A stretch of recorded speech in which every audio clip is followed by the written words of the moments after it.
जो electoral bonds की judgement आई है वो लोगों के सूचना के अधिकार की जीत है। It's a victory for people's rights to information. Supreme court ने बेसिकली अपनी जजमेंट में यही कहा है कि जब कंपनियां किसी पॉलिटिकल पार्टी को पैसे देती हैं तो वो जनहित के लिए नहीं देती हैं, वो अपने हित के लिए देती हैं पॉलिटिकल पार्टी को पैसे, जिसे कि क्विड प्रो क्वो कहा गया है। और यही सुप्रीम कोर्ट ने कहा कि जब हम लोग वोट करने के लिए जाते हैं तो अगर हमारे सामने जो पार्टीज खड़ी हैं, हमें ये नहीं पता कि किस कंपनी ने किस पॉलिटिकल पार्टी को पैसे दिए हैं, तो हम अपना वोट एक इन्फॉर्म्ड तरीके से कास्ट नहीं कर सकते, क्योंकि हम नहीं जान सकते कि कौन सी पार्टी किसके लिए काम करेगी अगर वो सत्ता में आई तो ये जो जजमेंट आई है इसमें सुप्रीम कोर्ट ने दो मुख्यतर बातें कही। पहली चीज कि इलेक्टोरल बॉन्ड्स को बैन कर दिया जाए, इलेक्टोरल बॉन्ड्स और नहीं बिक सकते क्योंकि ये गैर संवैधानिक है। अनुच्छेद 19(1)(a) article 19(1)(a) of the constitution को ये वायलेट करते हैं, इसलिए इलेक्टोरल बॉन्ड्स को बंद कर दिया गया। साथ ही हमारे सूचना के अधिकार को अपहोल्ड करते हुए सुप्रीम कोर्ट ने कहा कि रेट्रोस्पेक्टिवली इंफॉर्मेशन, किसने बॉन्ड खरीदे और किस पार्टी ने उन बॉन्ड्स को बुनाया, ये सूचना लोगों के बीच में इलेक्शन कमीशन ऑफ इंडिया की वेबसाइट के जरिए से डाल दी जाए 12 अप्रैल 2019 के बाद के सभी बॉन्ड्स जो खरीदे गए उनकी। अब हम सभी ने देखा कि कैसे ये सूचना बाहर आई है। प्रशांत जी ने बताया है कि कैसे तथ्य सामने आए हैं। सबसे आश्चर्यजनक चीज लेकिन आज भी यही है कि प्रधानमंत्री ANI को इंटरव्यू में कहते हैं कि इलेक्टोरल बॉन्ड सक्सेस स्टोरी था ट्रांसपेरेंसी के लिए, पारदर्शिता के लिए। और इसके लिए वो ये कहते हैं कि अगर इलेक्टोरल बॉन्ड्स नहीं होता तो कैसे सामने आता कि किसने किसको पैसे दिए, किस पार्टी को पैसे दिए। सीधी सी बात यह है कि इलेक्टोरल बॉन्ड्स की स्कीम एक गोपनीयता की स्कीम थी। अगर सुप्रीम कोर्ट जजमेंट नहीं देता, आज भी हम नहीं जान पाते कि किसने किस पार्टी को इलेक्टोरल बॉन्ड्स के जरिए से 16,500 करोड़ रुपए दिए हैं हमारे देश में। और हम सभी ने देखा कि कैसे कोर्ट में SBI, state bank of India, जो कि सेंट्रल गवर्नमेंट के कंट्रोल में है, उन्होंने किस तरह से आनाकानी करी कि सूचना ना दी जाए, अलग अलग तरीके से गुमराह करने की कोशिश की कोर्ट को। अगर कोर्ट जबरन ये सूचना बाहर नहीं निकलवाते तो ये सूचना आज हमारे सामने नहीं होती। यहाँ मैं एक चीज और कहना चाहती हूँ कि अभी भी हमें 25% बॉन्ड्स की सूचना नहीं मिली है, क्योंकि सुप्रीम कोर्ट की जजमेंट में 12 अप्रैल 2019 के बाद जो बॉन्ड्स खरीदे गए थे उसकी सूचना हमारे सामने आई है, जो कि 2018 मार्च से लेकर अप्रैल 2019 तक के बॉन्ड खरीदे गए 4000 करोड़ से ज्यादा के बॉन्ड, उसकी सूचना आज भी हमारे पास नहीं है। और ये ही एक चुनौती मेरे ख्याल से लोग हमारे प्रधानमंत्री के सामने रख सकते हैं कि अगर आप वास्तव में पारदर्शिता बढ़ाना चाहते थे इन बॉन्ड से, तो इन 4000 करोड़ रुपए के बॉन्ड्स के भी आप डेटा लोगों के साथ साझा करिए।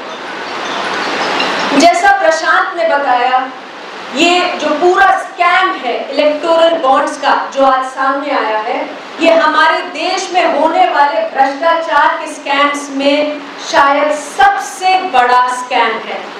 लेकिन उससे भी जरूरी चीज ये है कि ये जो पूरा स्कैम है ये दिखाता है कि किस तरीके से हमारी जिंदगियों के साथ, हमारे स्वास्थ्य के साथ इलेक्टोरल बॉन्ड्स के जरिए से खिलवाड़ किया गया है, दांव पे लगाए गए हैं लोगों की, बच्चों की जिंदगियां और उनके स्वास्थ्य को पॉलिटिकल पार्टीज को, जिससे कि चंदा मिल सके। पहली चीज जो क्विड प्रो क्वो की है, जिसे कहा जा सकता है कि पैसा दो धंधा लो, क्योंकि इसके अंदर क्लियर ट्रेंड्स हैं और एग्जाम्पल्स हैं बहुत सारे कि किस तरीके से बड़ी कंपनियों ने चंदा दिया इलेक्टोरल बॉन्ड्स के थ्रू और फिर उसके अगेंस्ट, उसके बदले में उनको किस तरीके से बड़े बड़े कॉन्ट्रैक्ट मिले। जो मेघा इंजीनियरिंग कंपनी है फॉर एग्जाम्पल, उन्होंने 140 करोड़ रुपए के बॉन्ड भारतीय जनता पार्टी को दिए और उसके एक महीने के अंदर अंदर मेघा इंजीनियरिंग को 14,000 करोड़ रुपए के इंफ्रास्ट्रक्चर प्रोजेक्ट्स दिए गए महाराष्ट्र की बीजेपी गवर्नमेंट द्वारा। इसी तरीके के तमाम जो इंस्टेंसेस हैं क्विड प्रो को के, किकबैक्स के, करप्शन के, वो सामने आ रहे हैं। मेडिसिन की कंपनी जाइडस लिमिटेड जो है, उसकी जो प्रोडक्ट्स थे, दवाइयां थी, they were found to be substandard. Bihar के रेगुलेटर ने कहा कि ये जो दवाइयां हैं ये खतरनाक है, इसलिए इनके खिलाफ एक्शन होना चाहिए, रेगुलेटरी एक्शन होना चाहिए। जाइडस की फैक्ट्रीज गुजरात में, जाइडस ने पैसे दिए भारतीय जनता पार्टी को और उनके खिलाफ गुजरात के रेगुलेटर ने कोई एक्शन नहीं लिया। उनकी दवाइयां लगातार बिकती रही है मार्केट में। इस तरीके से हम तमाम चीजें देख रहे हैं। जाइडस एक कंपनी है, ऐसी दसियों कंपनियां हैं जिन्होंने रेगुलरली पैसे दिए हैं इलेक्टोरल बॉन्ड्स के जरिए से। अब हमें बार बार ये जुमला बताया जाता है कि भ्रष्टाचार मुक्त हो गया है हमारा देश, भ्रष्टाचार मुक्त भारत है। भ्रष्टाचार तो अब नाम के वास्ते भी नहीं रहा हमारे देश में, लेकिन ये जो सारी सूचना सामने निकल के आई है, ये यही दिखा रही है कि कैसे पर्दे के पीछे भ्रष्टाचार चलता रहा है और उसे एक लीगल जामा पहनाया गया इलेक्टोरल बॉन्ड्स के जरिए से, जिससे कि ये कहते जाए कि हम पर्दे के सामने कहते जाएं कि भ्रष्टाचार नहीं है, लेकिन पीछे ये सारा काम चलता रहे। एक्सटॉर्शन की बात प्रशांत ने कही। देखिए, हमारे सामने जो डेटा अब आया है इलेक्टोरल बॉन्ड्स का, ये दिखा रहा है कि किस तरीके से ईडी, सीबीआई, आईटी डिपार्टमेंट के रेड्स जब चल रहे थे, इन्वेस्टिगेशंस जब चल रही थी, उस दौरान कंपनीज ने जिनके ऊपर रेड हो रहे थे, उन्होंने इलेक्टोरल बॉन्ड से भारतीय जनता पार्टी जो सेंटर में पावर में है उनको पैसे दिए। अब प्रधानमंत्री ने फिर बार बार अपनी इंटरव्यूज में ये कहा है कि हमें तो केवल 40% के करीब पैसे मिले उन कंपनियों से, बाकी ऐसी कंपनियां जिन पे ईडी के रेड चल रहे हैं सीबीआई के, उन्होंने तो बाकी पार्टीज को पैसे दिए। सीधी सी बात है, बाकी पार्टीज को पैसे दिए होंगे, उसके ऊपर इन्वेस्टिगेशन होनी है कि क्विड प्रो क्यो क्या था, लेकिन यहाँ पर तो सीधा जो केस है वो एक्सटॉर्शन का बनता है या वॉशिंग मशीन का बनता है कि क्या ऐसा हो रहा था कि वो कंपनियां वॉशिंग मशीन में जाना चाहती थी, इसलिए उन्होंने पैसे दिए भारतीय जनता पार्टी को। ये सीधी सी बात हो गई कि अगर मेरे खिलाफ किसी पुलिस थाने में शिकायत है, मैं वहां जाकर पैसे क्यों दूंगी? और यही आज सवाल है जिसे इवेड नहीं किया जा सकता। दिल्ली में मुख्यमंत्री, झारखंड के मुख्यमंत्री जेल में डाले जाते हैं। हम कहते हैं लोकतंत्र पे खतरा है, जो ऑपोजिशन के चीफ मिनिस्टर्स हैं उन्हें एक एक करके जेल किया जा रहा है। अगर आप इलेक्टोरल बॉन्ड्स का डेटा देखें, उसमें एक कंपनी है औरोबिंदो फार्मा, उस कंपनी के जो ओनर हैं शरद चंद्र रेड्डी, वो दिल्ली के जो एक्साइज लिकर स्कैम है उसके मेन जो सस्पेक्ट थे, उन्हें अरेस्ट किया गया 10 नवंबर 2022 को। 5 दिन के अंदर अंदर उनकी कंपनी औरोबिंदो फार्मा ने 5 करोड़ रुपए भारतीय जनता पार्टी को दिए और फिर उन्हें बेल मिल गई इन मई 2023, और वो बेल ऐसे ही नहीं मिली, ईडी ने उस बेल को अपोज नहीं किया। It was a bail on account of medical grounds. उन्होंने कहा कि मेरी लोअर बैक में दर्द है, उन्हें बेल दिया गया। ईडी जो आज खड़े होकर हर एक केस में बेल को अपोज करते हैं, उन्होंने बेल को अपोज नहीं किया, उन्हें पार्डन कर दिया गया, वो अप्रूवर टर्न कर गए और फिर उनकी कंपनी ने 50 करोड़ और रुपए भारतीय जनता पार्टी को दिए। तो ये जो पूरा मामला है ये दिखा रहा है कि ऐसे पॉलिटिकल केसेस में भी जो स्टेटमेंट्स दी जा रही हैं उनकी क्या वेरासिटी है और कैसे इलेक्टोरल बॉन्ड्स के जरिए से ये सारी चीजों को कंट्रोल किया जा रहा है। मनी लॉन्ड्रिंग, बार बार प्रधानमंत्री और गृह मंत्री कहते हैं कि जो भी इलेक्टोरल बॉन्ड्स को अपोज कर रहे हैं वो पछताएंगे, दे विल रिग्रेट इट। और वो कहते हैं वो इसलिए पछताएंगे क्योंकि इलेक्टोरल बॉन्ड्स काले धन को हटाने के लिए लाया गया था। आप ये देखिए कि जो डेटा निकला है उसमें सीधा नजर आ रहा है कि 33 कंपनियां ऐसी थी जो लॉस मेकिंग थी।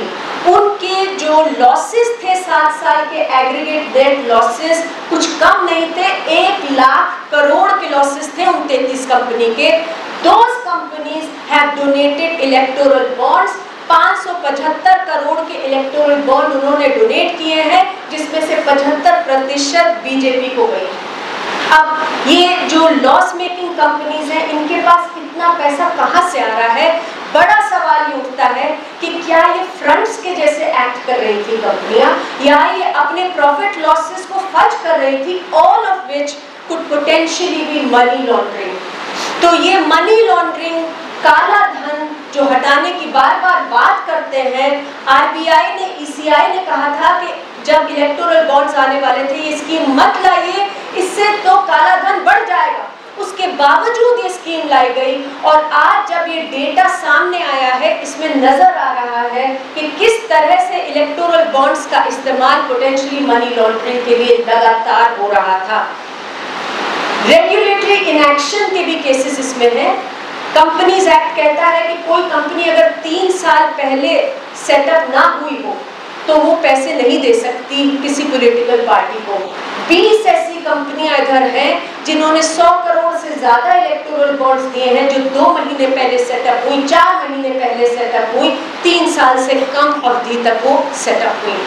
तो ये साफ हमारे सामने नजर आ रहा है कि किस लेवल का घोटाला हुआ है। इसमें किकबैक्स है, इसमें भ्रष्टाचार है, इसमें मनी लॉन्ड्रिंग है, इसमें रेगुलेटरी इनएक्शन है।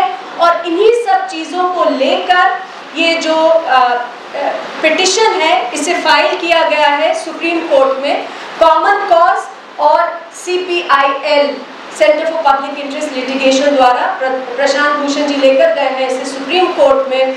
और इसमें यही मांग है कि एक independent SIT court monitored setup की जाए, जिससे कि इस पूरे धांधली के बॉटम तक हम लोग पहुंच सकें, हम इसके तह तक पहुंच सकें। और जो भी दोषी थे इसके अंदर, जो कोई भी पार्टी हो, क्योंकि ये एक पार्टी नहीं है, सभी पार्टियों ने लिया है ज़्यादातर एक्सेप्ट ऑफ 1 और 2 पार्टीज।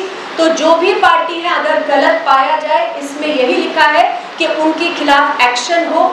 और जो भारतीय जनता पार्टी जो कि सेंटर पे रूल कर रही थी, जिसने lion share of the electoral bonds पाया, उनकी भी चीज़ें इसके अंदर प्रॉपरली इंडिपेंडेंटली इन्वेस्टिगेट होनी चाहिए।